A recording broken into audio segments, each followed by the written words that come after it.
Now, amongst them, there was a man who was a prominent leader among the Jews, a Pharisee named Nicodemus. He came to see Jesus under the cover of the night and said to him, Rabbi, it is clear for all of us to see that you come from God as a teacher. The signs you perform are proof that God is with you. No one is able to do these signs you do if they are not in union with God. Jesus answered him empathetically.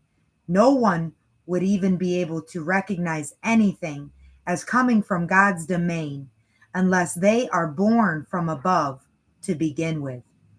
The very fact that it is possible to perceive that I am in God with union as a human being reveals mankind's genesis from above. Nicodemus did not understand this answer at all and said to him, How can a person be born if they are already grown up? Surely one cannot re enter your mother's womb and be born a second time. Jesus answered, You have to get this. Unless someone is born out of water and spirit, there would be no possible connection with the realm of God. Whatever originates out of flesh is flesh, but what is sourced beyond flesh is spirit. In spirit is spirit. Don't be so surprised when I say to you, you couldn't get here in the flesh unless you got here from above. We can observe the effect the wind has and hear its sound whenever it touches objects. Yet those objects do not define the wind. It comes and goes of its own accord. If life was not born out of spirit in the first place, it would not be possible to detect spirit influence at all. We are spirit compatible by design. To which Nicodemus responded, How is this possible? What kind of birth can this be? You are the teacher of Israel, yet you do not know these things? Nicodemus, hear me. Our conversation stems from what we, mankind, have always borne witness to. We endorse what we have observed.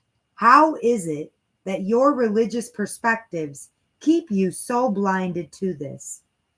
If I speak incarnate language to you, and you are not persuaded about our common origin, how will you be persuaded about heavenly things? No one can fully engage in heaven's perspective unless one's heavenly origin is realized.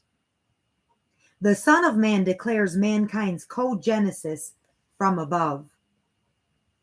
Remember how Moses lifted up the serpent in the wilderness. Even so, the Son of Man will be lifted up.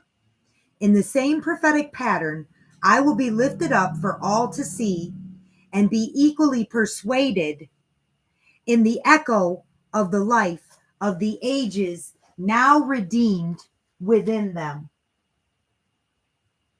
The entire cosmos is the object of God's affection, and he is not about to abandon his creation.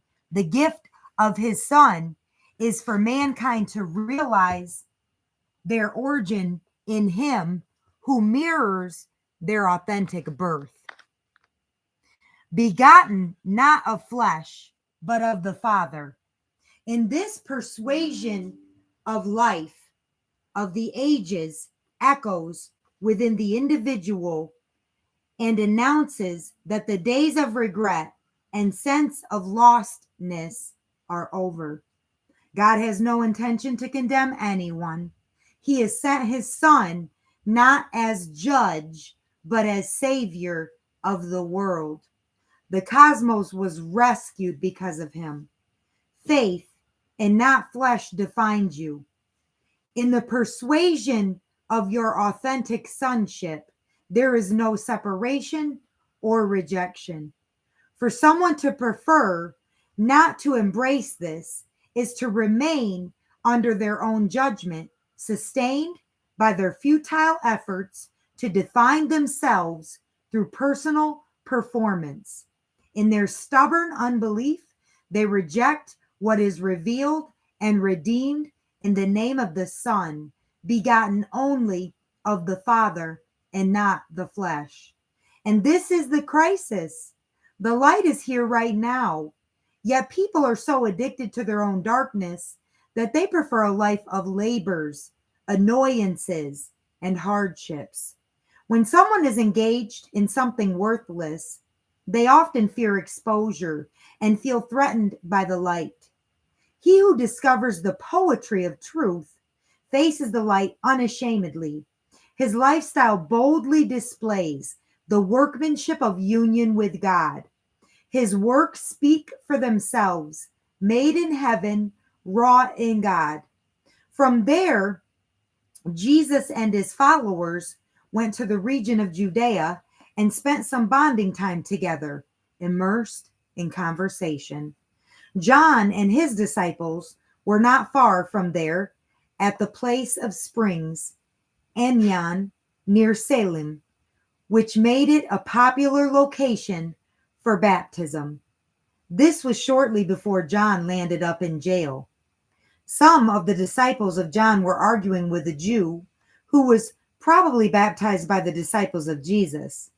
They debated about the meaning of these purifying rituals, comparing notes as to which baptism would be the most significant between Jesus and John's. They anxiously informed John that the one who was with him beyond the Jordan, whose life and mission he endorsed and bore witness to, is now attracting everyone to him. His baptism could put them out of business, to which John responded, "Well, he obviously has heaven's backing, so let's not be jealous. Everything we have is a gift. You heard me when I said that I am not the Messiah. My mission was to introduce the Christ, not to compete with him. The bridegroom's best man does not compete for attention. He is appointed to support the groom and to greatly rejoice when he hears his voice. This is my joy. This is what I have come for." The significance of my prophetic mission was simply to elevate him. We are dealing with two dimensions here. The one coming from above presides over all, while the reasoning from a mere earthly perspective is confined to communicate from an earthly point of view. The conversation realized as originating in heaven has the final say. Even though I have seen and heard heavenly things, it seems to me that no one embraces what I have borne witness to.